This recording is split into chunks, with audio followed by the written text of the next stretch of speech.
이게 이제 초등학생들한테 질문하면 바로 나오거든요. 막 들면서 사막에 가면 만나는 동물 낙타가 있죠. 낙타. 뭐 많은 동물이 있을 수 있지만 대표적으로 낙타가 있는데 여러분 낙타가 사막에서 살기 위해 가지고 있는 특징들이 있습니다. 왜요? 뭐 다른 거 하셨어요?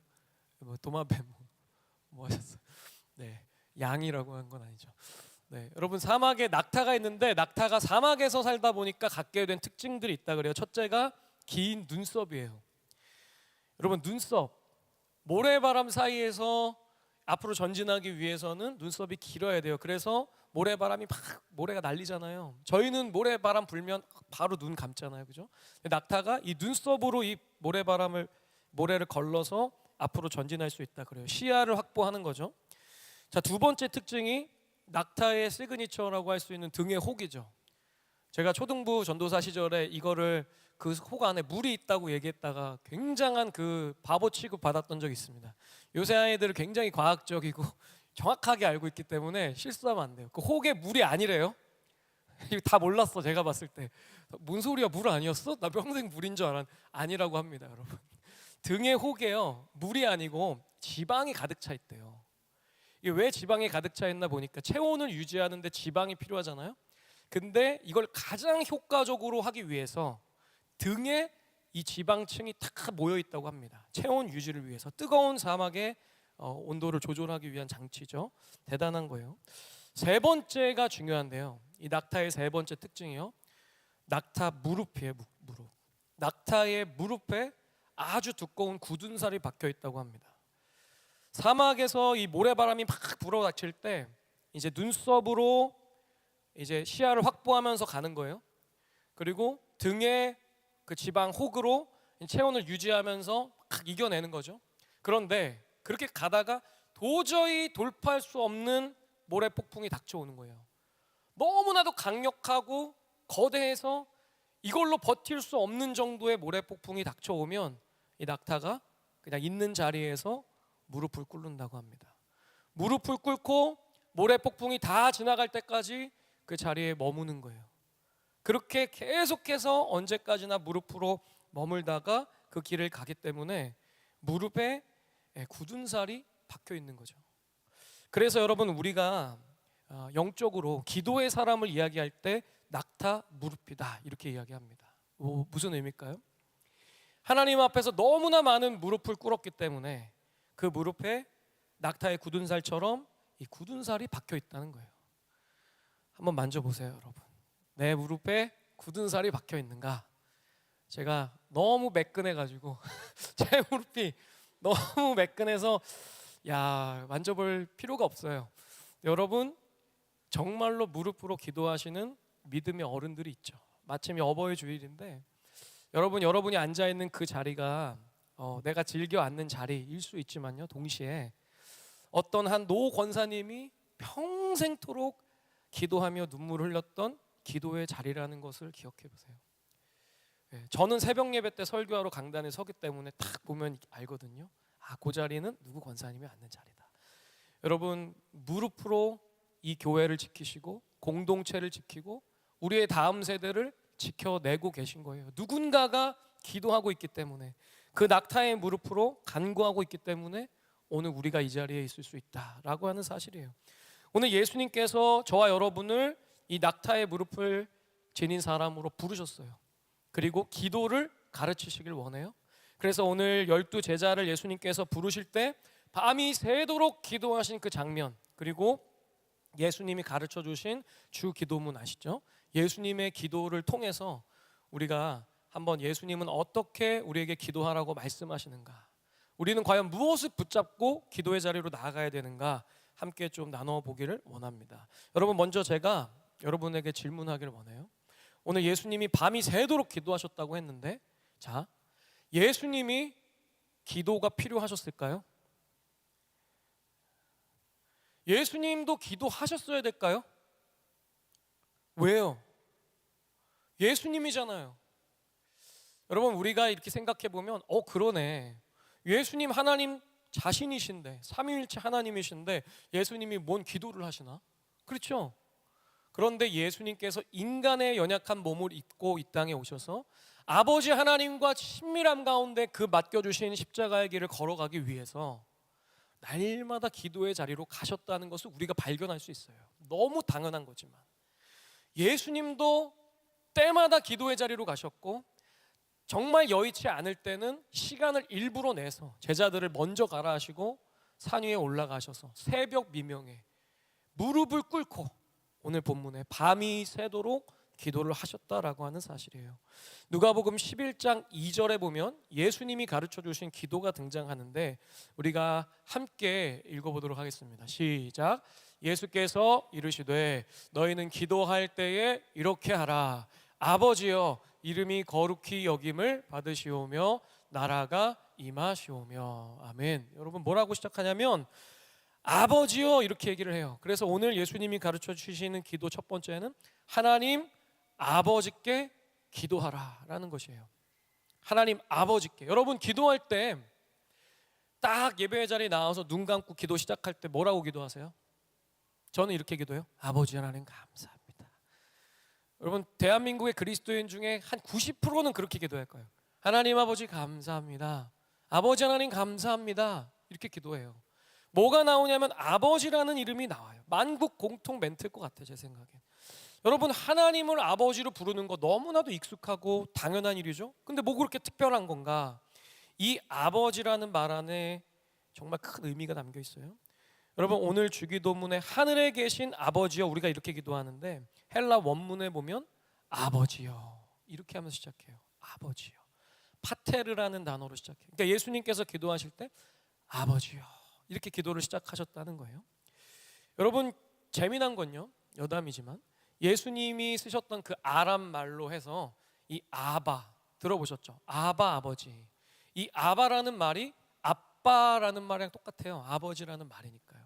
근데 차이점이 하나 있어요. 우리가 아빠 할 때는 어떤 느낌이에요? 제가 이제 아버지한테 가가지고 아빠 이러면 이제 막 장로님들이 계셔요. 근데 저희 아버지가 오신 거예요, 교회에. 제가 아빠 이러면 느낌이 굉장히 친근하긴 한데 무게감도 없고 존중 존경도 없고 약간 그렇게 느껴지잖아요. 근데 여러분 아빠 하다가 저도 이제 20살 때까지 막 20대 때까지 아빠 하다가 어느 순간 약간 아빠가 이상한 것 같아요. 그래서 아버지 이렇게 하는데 듣는 아버지가 어때요? 부담이 되는 거예요. 아버지 그러면 무게감이 확 생기면서 그 안에 존중과 존경이 담기는 거죠. 제가 주중에 드라마를 보다가 이거를 하나 발견했어요. 그냥 이거 여담인데 오늘 여담을 좀 하겠습니다. 그 슬기로운 의사생활 재방송을 하는데 그 우주가 나오는 거 아시죠? 우주. 사람 이름이에요. 아기 이름. 조정석 그 익준이 아들 우주가 이제 아빠한테 아빠 하면서 하거든요. 근데 존댓말을 쓸 때가 딱 한 번 있어요. 언제냐면 뭘 바랄 때. 그래서 막 아빠 하다 갑자기 아버지 샌드위치 하나만 더 먹으면 안 돼요? 이렇게 이제 얘기하거든요. 그럼 아빠가 뭐라 그래요? 먹어 하면서 너무 좋아하면서 먹어 다 사줄게 그러면서 먹는 거예요. 여러분 아버지라는 말에는 존경과 존중이 들어있죠.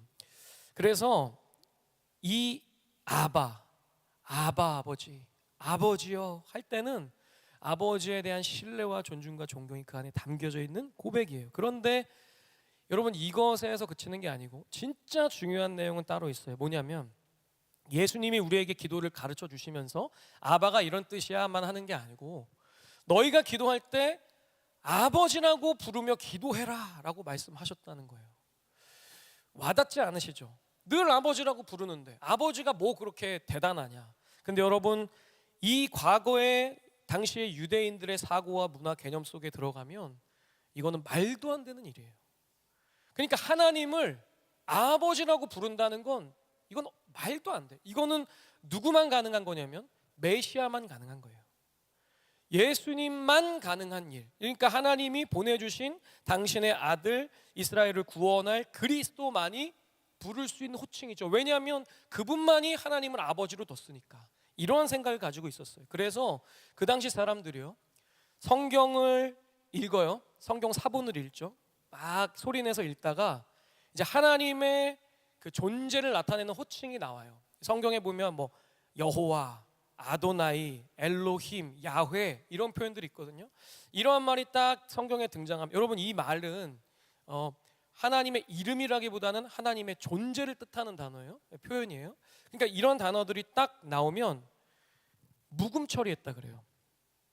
그러니까 그 말을 안 읽은 거예요. 뭐 하나님께서 뭐 이스라엘 백성들을 하셨다 그러면 하나님이란 말을 읽지 않아요. 감히 그 하나님이라는 존재의 이름을 내 입술에 올리는 게 너무나도 두렵고 감히 내가 그런 이름 부를 수 있는가 해서 그 이름을 부르지도 못했다 그래요. 게다가 더 충격적인 거는 성경을 쓰는 사본학자들 있잖아요. 그럼 성경을 계속해서 연구하고 또 기록해서 남겨야 돼요. 여러 가지 성경을. 근데 이 사본학자들이 성경을 베껴 쓰다가 엘로힘, 야훼 이러한 말이 등장하면 붓을 빨고 붓을 새 걸로 다시 빨아요. 막 깨끗하게. 그리고 나서 그 이름을 썼다는 거예요. 어떠한 기록에는 그 성경 사본학자들이 몸을 씻고 그 이름을 썼다라는 기록도 있어요. 그러니까 딱 쓰다가 야훼 나오면 딱 놓고 옷을 벗고 화장실 가서 샤워실에서 물 틀고 깨끗하게 씻은 다음에 다시 붓을 들고 야훼 있었다는 거예요. 여러분 어떤 느낌인지 아시겠죠? 하나님에 대한 어마어마한 존경과 존엄과 하나님의 영광스러움을 나타내는 그러한 이야기죠. 그런데 여러분 뭐라고 우리가 부르고 있어요? 하나님을 아빠라고 부르고 있는 거예요. 아버지라고 부르고 있다는 거예요. 여러분 어마어마한 이야기를 우리가 지금 나누고 있는 거예요. 여러분 이 단어가 이 아버지라는 단어가 지금 주기도문의 맨 앞에 배치되어 있어요. 여러분 맨 앞에 배치되어 있다는 건 중요한 거예요. 왜냐하면 기도의 대상을 암시하는 거기 때문에 중요해요. 기도의 대상. 여러분 우리는 누구에게 기도를 드립니까? 우리의 아버지 되신 하나님께 기도를 드리죠. 그런데 여러분 우상을 숭배하는 사람들은 누구에게 기도를 드리나요? 대상이 없어요. 누구든지 들어도 좋으니까 누구든지 내 소원만 이루어지면 좋겠고 누구든지 우리 집만 부자 되게 해주면 좋고 내 자식 잘 되게 해주면 좋고 내 사업 잘 되게 해주면 좋고 그러니까 누구든지 들으십시오. 잘 풀리게 해주십시오. 그러면 됩니다. 여러분 이게 우상이죠. 근데 우리는 분명한 기도의 대상이 존재하고 그 대상을 향해서 기도하는 사람들이에요. 그분이 누구냐면 나에게 아버지 되시는 하나님. 여러분 하나님을 아버지로 느끼고 그렇게 고백하면서 기도하고 계세요? 어떠세요? 어떤 목사님이 재밌는 얘기 하신 걸 제가 들은 적이 있어요. 그 목사님이 주기도문을 강의하시는 걸 제가 들었는데 그분이 이렇게 얘기하시는 거예요. 하나님을 아버지 얘기하지만 실제로 아버지로 여기는 게 아니고 하나님을 아저씨로 여긴다는 거예요. 아저씨, 옆집 아저씨. 그러니까 막 진짜 급한 일이 있을 때 가가지고 두둥기잖아요. 옆집에. 뭐 지금은 그러지 않지만 문 두들기고 아저씨 조금만 도와주실 수 있어요? 이런 거죠. 그러니까 하나님을 아버지로 고백해서 아버지요 이렇게 해야 되는데 하나님 아저씨. 그래서 그냥 아저씨라고 하라고 그렇게 얘기하시더라고요. 하나님 아버지로 고백 못하는 사람들 하나님 그냥 아저씨라고 하십시오. 비판이죠, 여러분. 우리가 돌아봐야 되는 거예요. 나는 하나님을 아버지로 믿고 있는가? 하나님을 진짜 내 아버지로 고백하면서 기도의 자리에 들어가고 있는가? 그렇게 신뢰하고 간구하며 아버지께 나아가고 있는가? 마치 우주가 익주인 그 의사에게 그렇게 고백한 것처럼 아버지. 여러분 하나님을 아버지로 믿고 고백하시는 은혜가 있기를 주님의 이름으로 축복합니다. 두 번째가 뭐냐면 하나님의 이름을 부르며 기도해라 이거예요. 여러분이 기도하실 때 요거를 적극 활용하시길 바래요. 하나님의 이름을 부르는 거예요. 누가복음 11장 2절에 보면 제가 읽겠습니다. 이렇게 기록되어 있어요. 예수께서 이르시되 너희는 기도할 때 이렇게 하라 아버지여 했죠. 그 다음에 이렇게 기록되어 있어요. 이름이 거룩히 여김을 받으시오며 기록되어 있어요. 이름이 거룩히 여김을 받으시오며 하나님의 이름에 대해서 언급해요. 예수님이요 지금 기도할 때 뭐라고 얘기하시는 거냐면 이름 하나님의 이름을 부르며 기도해라 가르쳐 주시는 거예요. 그 구체적인 하나님의 일하심이 이 이름에 다 담겨져 있어요. 하나님의 이름이 성경에 크게 두 가지로 기록되어 있습니다. 첫째가 하나님 이라는 표현이 나와요. 그러니까 히브리어로 기록되어 있고 뭐 헬라어로 기록되어 있는데 여러분 아시는 엘로힘 이렇게 기록되어 있어요. 또 하나가 여호와 원문의 발음으로는 야훼 이렇게 표현을 해요. 성경에 이 두 가지로 이렇게 소개가 되는데 여러분 이게 조금 아쉬운 거예요. 왜냐하면 하나님의 다양한 이름들을 구약에 딱 뭉뚱그려서 엘로힘, 야훼 이렇게 하거든요. 근데 여러분 이 엘로힘, 야훼에도 사실은 의미가 담겨져 있긴 해요. 성경 안에서 이 표현이 등장할 때는 이 안에 어떠한 말이 담겨져 있냐면 하나님의 창조와 능력과 권능이 이 엘로힘, 여호와라는 표현 안에 담겨져, 야훼 안에 담겨져 있는 거예요. 그러니까 여러분 이 표현이 우리에게 의미가 있는 것은 이 표현이 원래는 그냥 그 보통 명사예요. 그러니까 고유 명사가 아니고 보통 명사예요. 다른 종교들도 엘로힘이라는 표현을 써요. 그런데 우리가 성경에서 이 엘로힘, 엘 이런 단어를 쓸 때는 우리가 그 안에 있는 의미를 생각하면서 기도할 수 있고 의미를 생각하면서 볼 수 있는 거예요. 그러니까 우리가 기도할 때 엘로힘, 엘로힘 하나님 이렇게 생각한다면 그 안에 이런 고백이 있는 거죠. 하나님 당신은 온 우주 만물을 창조하신 창조의 하나님입니다. 그리고 그 온 우주 만물을 한 치의 오차도 없이 다스리시는 능력의 하나님입니다. 그리고 하나님은 권능으로 우리 가운데 임하시는 하나님입니다 라는 의미를 이 기도에 이 엘로힘이라는 단어를 쓰면서 고백할 수 있다라는 거예요. 여러분 벌써 이렇게 기도하면 의미가 달라지는 거예요. 그냥 엘로힘이라고 말하는 거랑 하나님 당신은 창조의 하나님, 능력의 하나님, 권능의 하나님이십니다 라고 기도하면 듣는 하나님이 어떻겠어요 여러분? 다르죠. 듣는 하나님이 다른 거예요. 그리고 또 다른 하나가 이제 여호와라는 단어인데 여러분 시편 23편에 보면 여호와라는 단어가 등장해요. 뭐라고 시작하죠? 여호와는 나의 목자시니 내가 부족함이 없으리로다. 목자 되신 하나님을 이야기해요. 여러분 목자 되신 하나님, 그러니까 양 같은 우리를 인도하시고 준비시키시는 하나님, 그 하나님을 뭐라고 하는지 아세요? 맞추시면 제가 스벅 한번 쏘겠습니다. 여호와 땡땡 찍어보세요. 정답 박수 한번 주세요. 예. 박수 많이 크게 치신 분은 한 분 더 드릴게요. 해질자매까지 제가 주겠습니다. 둘. 예. 여러분 여호와 이레, 성경에 보면요 여호와 뒤에 그 여호와 하나님의 이름이 붙는 경우가 많아요. 예. 뭐 생각나시는 거 있어요? 여호와 이레, 여호와 쌈마, 여호와 니시, 여호와 라파, 뭐 엄청 많죠. 근데 여러분 이것들이 여호와 하나님을 나타내는, 그분의 속성을 나타내는 이름이라는 거예요. 여호와 이레의 하나님 어떤 하나님이죠? 준비시키시는 하나님, 나보다 앞서가셔서 예비하시는 하나님. 그러니까 우리가 기도할 때 그냥 하나님 감사합니다 이렇게 할 수도 있지만요, 특별히 여기 공부하는 청년들 있잖아요, 뭐 준비하는 청년들 있잖아요, 미래가 보이지 않잖아요. 미래를 알면 나도 담대히 걸어가겠는데 보이지 않잖아요. 그런데 여러분 우리가 여호와 이레의 하나님을 고백한다면 어떨까요? 나보다 앞서가셔서 그 앞길을 준비하시고 예비하시는 하나님, 당신이 나의 하나님이십니다 이렇게 고백하는 거예요. 여호와 이레의 하나님, 내가 오늘도 이 책상에 앉아서 고된 하루를 시작합니다. 그렇지만 하나님께서 내 앞길을 지켜주시는 여호와 이레의 하나님이신 줄 믿습니다. 내 길을 준비시켜 주시옵소서. 여러분 그러면 그 하나님에 대한 고백이 달라지는 거죠. 여러분 우리가 그런 의미에서 이따가도 기도하겠지만 기도의 제목이 있어요. 뭐냐면 우리가 이제 여름 수련회를 가야 되는데 장소가 지금 확정이 안 됐어요. 제가 살다 2달 전까지 확정이 안 되는 건 처음인데 그럼에도 불구하고 여러분 제가 이게 선포하는 거예요. 저도 여호와 이레의 하나님께서 준비시켜 주실 것이다. 아멘. 저도 지금 아멘이 안 나오는데 여러분까지 그러시면 어떡해요. 여호와 이레의 하나님이 우리보다 이미 앞서서 준비하고 계신 줄 믿습니다. 아닌 것 같은데 교회에서 해야 되나 봐요. 여러분 농담이고, 여러분 준비시키고 계실 거예요. 그곳이 어디든 간에, 정말 그곳이 교회이든 간에 어디든 간에 우리 주님께서 예비하신 곳에서 우리를 부르시고 이미 기다리고 계신 줄 저는 믿어요. 우리가 삶 속에서 이 여호와 이레 하나님 수도 없이 만나잖아요. 그러나 그 여호와 이레 하나님을 기억하면서 기도하는가, 이거를 우리가 생각해 봐야 된다는 거예요. 우리가 기도의 자리에서 그 하나님을 고백하고 외쳐야 된다라는 것이죠. 오늘 시편 23편에 보면 또 이런 표현이 등장해요. 내 영혼을 소생시키시고 이래요. 소생하다, 이것은 회복되다, 치료받다, 나음을 입다 이런 뜻이 소생하다 이런 뜻이에요. 여러분 양 있잖아요.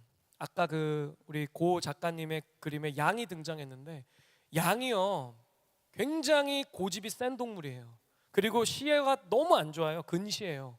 그래서 이 양들이 자기 맛대로 그냥 막 가다가 도랑에 빠지기도 하고 뭐 나뭇가지에 찔리기도 하고 뭐 벌들이 와서 쏘기도 하고 그리고 싸우기도 엄청 잘 싸운대요. 그러니까 이 양들이 몸에 막 상처투성인 거예요. 여러분 이거 어떻게 해요? 뭐 후시딘을 본인이 막 바를 수가 없잖아요, 이 발로.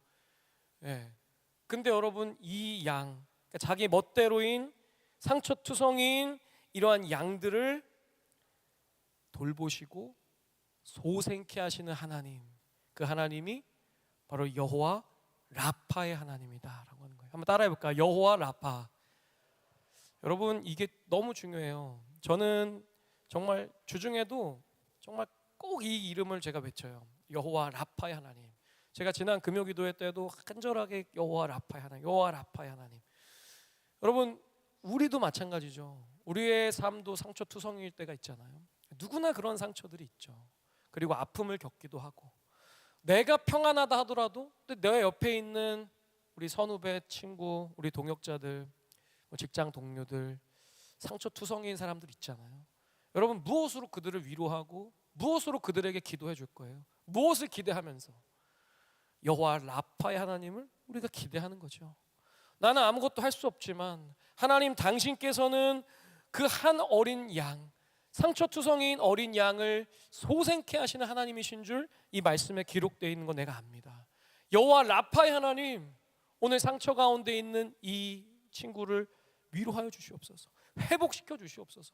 오늘도 이 예배당에 나오지도 못하고 병상에서 신음하는 사랑하는 권사님, 집사님, 우리 아버지 하나님 치료하여 주시옵소서. 여호와 라파의 하나님이 치료하실 줄 믿습니다. 여러분 이렇게 간구하며 기도의 자리로 나아가는 거예요. 그럴 때 그 하나님의 놀라운 은혜의 역사를 우리가 경험하게 된다는 것이죠. 여러분 바라기는 기도의 자리에서 여호와 하나님의 이름을 부르며 기도하며 나아가실 수 있기를 간절히 바랍니다. 마지막 세 번째인데요. 여러분 응답될 때까지 기도하라라는 것이에요. 오늘 본문에 보니까 이제 예수님께서 제자들을 12제자들을 세우기 위해서 기도의 자리로 나아가셨어요. 근데 참 특이한 것이 밤이 새도록 기도를 하셨다는 거예요. 생각해 보세요. 예수님이요. 한 30분만 기도해도 꽤 기도한 거잖아요. 우리 30분 길어요. 1시간 기도해도 꽤 기도한 거잖아요. 한 2-3시간 기도해도 꽤 기도한 거예요. 근데 예수님께서 밤이 새도록 기도하시는 거예요. 밤이 새도록. 뭘 놓고 기도하셨을까요? 하나님이 기뻐하시는 그 12명의 제자를 세우길 원합니다. 하나님 어떠한 지체를 내가 세울까요? 하나님 가르쳐 주십시오. 하나님이 응답해 주실 때까지, 가르쳐 주실 때까지, 그 하나님의 마음을 부어 주실 때까지 계속해서 기도하는 거예요. 응답될 때까지. 여러분 우리가 기도할 때도 응답될 때까지 드리는 기도가 너무나도 중요해요. 제가 한번 큰 도전을 받은 적이 있었는데, 제가 모교회에서, 이 모교회가 너무 오래됐어요. 우리 금호중앙교회는 정말 이 멋진 예배당으로 새롭게 건축을 했잖아요. 근데 그 교회는 80년 된 교회인데 건축을 한 게 아니고 리모델링을 했어요. 그것도 버티다가 이제 본당 한번 하고 이제 나머지 뭐 교육관이나 우리로 따지면 3층 뭐 2층 이런 공간들 이제 리모델링을 했는데, 한 권사님이 저한테 와서 물으시는 거예요. 제가 그때 목사였는데, 목사님 그 지하실에 있는 기도실은 어떻게 되나요? 이렇게 물어보는 거예요. 제가 그 교회 출신이니까, 저 평생 그 교회 다녔으니까, 권사님 그 교회, 여기 교회에 무슨 기도실이 어디 있어요? 그랬더니 목사님 모르셨어요? 그 지하에 기도실 있잖아요. 기도실 저 끝에. 제가 분명히 다 가봤는데 모르는 곳이 없는데, 알고 봤더니 막 의자 같은 거 쌓여 있는 작은 공간이 있었거든요. 어릴 때는 거기에 책상도 있어서 제가 초등학교 때 거기서 뭐 공과 공부한 기억도 있어요. 알고 보니까 그 공간이 교회 기도실이었다는 거예요. 그리고 그 기도실에서 기도를 했는데 이 교회 성도님들, 이 어르신들이 24시간 365일 릴레이 기도를 평생을 했다는 거예요. 제가 너무 충격을 받았어요. 여러분 생각해 보세요. 24시간 365일 그 자리에서 누군가가 계속 기도하는 거예요. 계속. 이해가 잘 안 가시죠? 이게 무슨 말인지 아마 이 말이 저는 이해가 안 갔어요. 그러니까 온 성도가 기도 시간에 순번을 짜서 자기가 맡은 시간에 거기에 가서 기도를 하는 거예요. 어떤 분은 1시간, 어떤 분은 3시간, 어떤 분은 5시간, 어떤 분은 오후 1시, 어떤 분은 새벽 3시. 목사님들부터 모든 성도가 그 자리에 가서 365일 24시간 동안 기도를 했다는 얘기를 제가 듣고 너무너무 놀랐어요. 근데 제가 더 놀라운 거는 최근에 대형교회 어떤 교회에서 지금도 그렇게 기도를 하고 있다는 얘기를 제가 들었어요. 그래서 제가 그 대형교회를 다시 봤어요. 야, 아직도 기도의 불이 꺼지지 않은 그런 교회들이 있구나. 크다 그래서 비판할 게 아니구나. 막 이런 생각도 들었어요. 제가 이 얘기를 듣고선 그 당시에 있었던 청년들이랑 수련회 가서 이제 기도를 하자. 그래서 우리가 24시간 그거는 못하지만 수련회 집회 끝나고 밤 10시부터 다음날 8시까지 순번을 짜서 기도하자. 청년들이 막 아우성을 치는 거예요. 무슨 쓸데없는 짓을 한다, 죽이려고 그러냐 우리를 막 하는. 근데 여러분, 수련회 끝나고 나서 한 얘기는 그 시간이 너무 좋았다. 제일 힘든 시간대는 이제 부장님, 부감님, 교역자 2시에서 4시까지 들어가고 청년들은 나이대별로 역할별로 나눠서. 여러분, 그렇게 기도하는 거에 그 깊은 의미가 있죠. 기도하는 거예요. 응답될 때까지. 그게 오늘 하루 하나님 내가 열흘만 기도하겠습니다, 30일을 기도하겠습니다, 너무 귀하죠 그것도. 그러나 우리 안에 그 기도의 응답을 마음에 품고 하나님의 그 약속을 마음에 품고 기도하는 거예요. 응답될 때까지. 여러분, 그래서 이 응답될 때까지 기도한다는 비결은 뭐냐면 마태복음 21장 22절에 나타나 있어요. 그 응답의 비결이. 여러분, 한 목소리로 우리 함께 읽겠습니다. 시작. 너희가 기도할 때에 무엇이든지 믿고 구하는 것은 다 받으리라 하시니라. 아멘. 뭐라 그러죠? 믿고 구하는 것은 받으리라, 이렇게 얘기하시는 거예요. 그리고 다시 말하면 뭔지 아세요? 아직 이루어지지 않았어요. 이 응답이 이루어지지 않았어. 내게 오지 않았어. 그럼에도 불구하고 내가 믿음으로 구하는 것은 이미 받은 것과 같다라고 예수님이 선언하시는 거예요. 다시 말씀드릴게요. 믿음으로 구하는 것은, 하나님의 뜻 안에서 믿음으로 구하는 것은 이미 성취가 된 것으로 알라고 예수님이 말씀하고 계신 거예요. 물론 여러분, 내 마음대로 하는 기도, 그런 걸 얘기하는 게 아니죠. 하나님의 뜻 안에서 하나님이 기뻐하시는 기도의 제목을 갖고 기도할 때 하나님께서 그것을 반드시 이루어 주신다라고 말씀하고 계신 거예요. 여러분, 우리가 옆에 있는 청년들이 있잖아요. 연약한 청년들이 있잖아요. 여러분, 오늘도 이 자리에 겨우겨우 나온 청년들이 있어요. 일주일 내내, 아니 몇 주 동안 감기 때문에 정말 진짜 사경을 헤매듯이 어려운 가운데 있다가 그래도 오늘은 예배를 나가야지, 꾸역꾸역 이 예배의 자리에 나온 청년들이 있단 말이에요. 말은 안 하지만 삶이 막 무너져 내리는 것 같은 그러한 일을 경험하면서 이 자리에서 예배하고 찬양하는 그러한 사람이 있다는 거예요, 한 영혼이. 근데 여러분, 우리가 그 영혼을 두고 주님 앞에 응답을 구하며 기도할 때, 믿는 마음으로 기도할 때 주님께서 뭐라고 말씀하시냐면 너의 기도가 이미 응답 받았다라고 말씀하신다는 거예요. 여러분, 이것보다 영광스러운 것이 어디 있나요? 주님, 응답이 없는데요? 가 아니에요. 믿음으로 구하는 기도를 응답 받았다라는 것이에요. 제가 이 본문 묵상하다가 제가 오랜만에 대학 동기들을 정말 거의 한 7, 8년 만에 만났는데 그 중에 한 사모님이에요. 남편이 호주에서 이제 목회를 하는 목사님인데 그 친구가 두 가지 얘기를 하는 거예요. 이런 얘기를 했어요. 야, 내가 돌아보니까 가장 기억에 남는 교역자, 가장 기억에 남는 사역자는 막 말씀 좋은 사람도 아닌 것 같고, 잘생긴 목사님도 아닌 것 같고, 많이 사준 목사님도 기억은 나지만 아닌 것 같고, 누구냐면 기도 많이 해준 목사님인 것 같다. 날 위해 늘 기도해준 목사님, 내가 널 위해 늘 기도하고 있다고. 그렇게 기도해준 목사님이 지금 생각하면 가장 위대해 보이고 가장 기억에 남고 가장 궁금하대요. 그 목사님 어떻게 됐을까? 지금 어떤 사역을 어떻게 하고 계실까? 그런 마음이 든대요. 그러면서 그 친구가 하는 말이, 야, 그런데 그렇게 과거에 그런 목사님, 교회 어른들은 뜨겁게 기도했는데 우리는 왜 그렇게 기도를 안 할까, 못 할까? 그러면서 그 어른들이 여러분 들어보셨는지 모르겠어요. 그 산기도를 하러 간 얘기를 하는 거예요. 산기도. 제가 한번 진짜 여름 수련회 때 해볼까 고민인데, 여러분 과거의 어른들이요, 그 수련회 같은 데 가거나 아니면 어느 날 작정하고 우리 기도하러 가자 그러면 이제 기도원 가서 기도하면서 새벽이 되면 산으로 올라가는 거예요. 기도원 뒤에 있는 산. 그래서 나무가 막 있잖아요. 그럼 나무 뿌리를 잡고 막 기도한다. 들어보셨어요? 기도를 얼마나 열심히 밤새도록 기도하면 나무 뿌리가 뽑힌다는 거예요. 굉장한, 이게 뭐 과장인지 모르겠어요. 뽑힐 때까지 기도하는 거예요. 막 기도는 안 하고 뽑을 수도 있어요. 막. 여러분, 그러니까 그만큼 이 응답받을. 근데 저는 궁금한 거예요. 어떻게 그렇게 기도할까?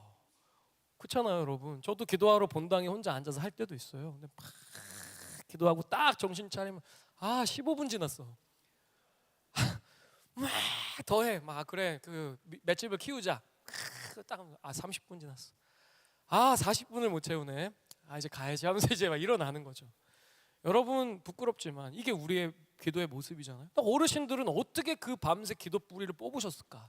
제가 고민하다가 이 말씀이 답이라는 생각이 들었어요. 그분들이 기도하는 건 그거예요. 내가 만약에 자녀의 앞날을 위해서 기도해.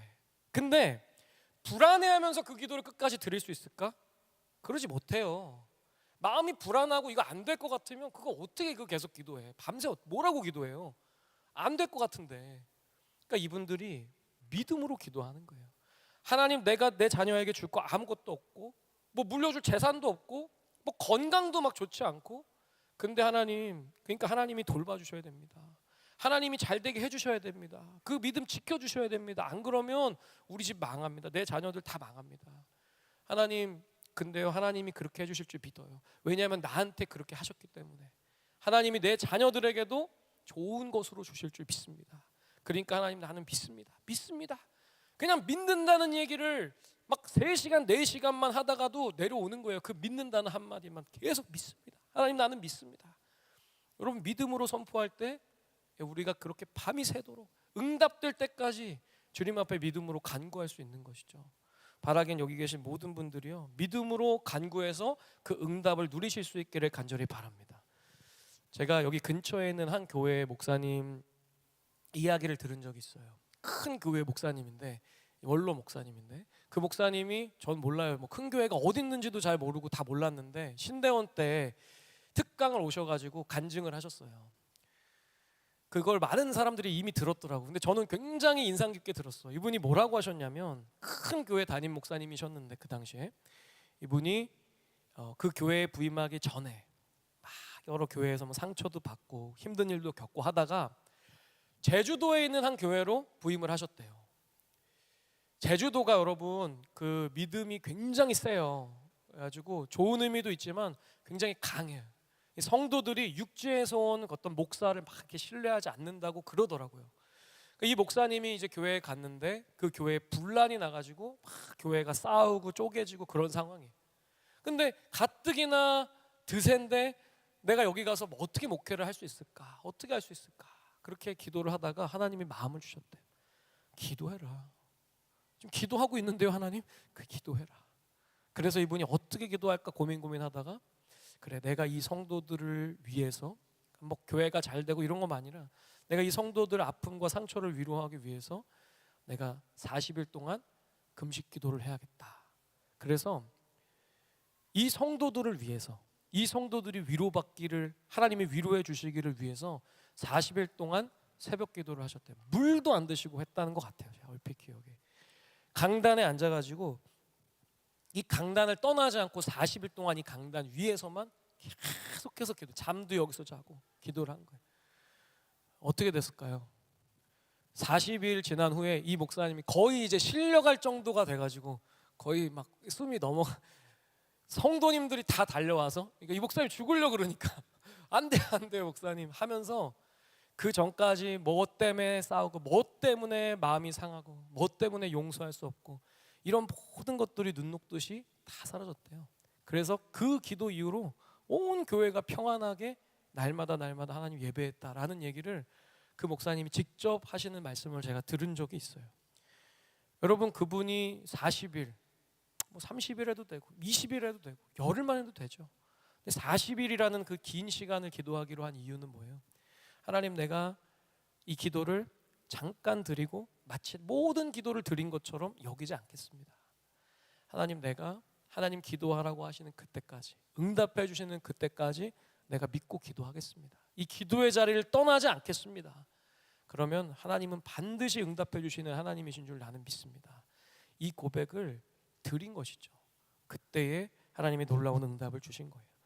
사랑하는 여러분, 여러분이 가지고 있는 기도의 제목이 있다면, 그리고 누군가를 위한 중보의 기도가 있다면, 여러분 믿음으로 응답될 때까지 기도하실 수 있길 바랍니다.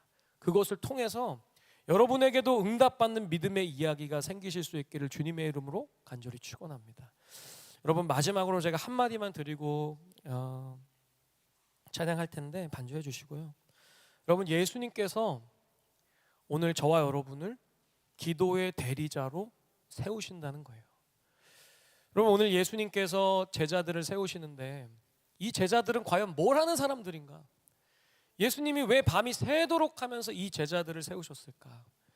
여러분, 예수님이요, 공생의 3년 동안 많은 사람들을 위해서 기도하셨을 거예요. 많은 사람들을 위로하셨을 거예요. 여러분, 예수님께서 기도의 사람이셨어요. 그런데 이제 이 땅을 떠나서 하늘 보자 우편으로 승천하실 때가 다가오잖아요. 그러니까 이제 제자들을 세우는 거죠. 왜요? 나를 대신해서 누군가를 위해 기도해 줄 사람, 나를 대신해서 누군가를 포기하지 않고 기도하며 붙들어 줄 사람, 나를 대신해서 정말 스스로 기도할 수조차 없는 그 힘든 상황 속에 있는 사람을 위해서 묵묵히 조용히 눈물로 기도해 줄 사람을 예수님께서 세우신 거예요. 그래서 여러분, 오늘 본문에 보면 이렇게 기록되어 있어요. 누가복음 6장 13절에 날이 밝음에 그 제자들을 부르사 그 중에서 12을 택하여 사도라 칭하셨으니, 이렇게 기록되어 있어요. 여러분, 이 사도라는 단어의 원어를 보면 대리자라는 뜻이에요. 대리자. 무슨 대리자인가? 기도의 대리자인 것이죠. 여러분, 이제 사도는 없어요. 다 죽었어요. 누가 기도할 것인가? 누가 눈물을 흘릴 것인가? 누가 엎드릴 것인가? 예수님께서 찾고 계신 것이죠. 오늘도 우리 사랑하는 공동체, 우리 금호중앙교회, 특별히 우리 청년들과 우리 3040 세대 가운데 정말 그 믿음의 한 걸음도 떼기 힘든 그 사람들, 그 한 영혼 위해서 누가 기도할 것인가? 오늘 나의 기도를 대신해 줄 사람이 누구인가? 오늘 주님이 찾고 계신 것이에요. 여러분, 여기 계신 저와 여러분 한 명 한 명이 주님께서 부르시고 이 말씀을 듣게 하시는 기도의 대리자인 줄 믿습니다. 여러분, 우리가 나의 인생을 위해서도 여호와 이레의 하나님, 여호와 라파의 하나님을 구하지만, 우리가 어떤 한 심령을 놓고 여호와 라파 하나님, 치료하시는 하나님을 구하며 기도할 때, 정말로 지금도 너무 답답한 인생을 살고 있는 우리 귀한 형제와 자매를 위해서 여호와 이레 하나님, 우리 이 형제에게, 이 자매에게 그 앞길을 준비해 주시고 가장 선한 길로 인도해 주시옵소서. 그렇게 기도하며 간구할 때 우리 주님께서 그 이름대로, 그 기도대로 응답하여 주실 줄 믿습니다. 여러분, 이 사실을 믿고 주님 앞에 기도하는 기도의 사람들이 다 되실 수 있기를 주님의 이름으로 간절히 축원합니다.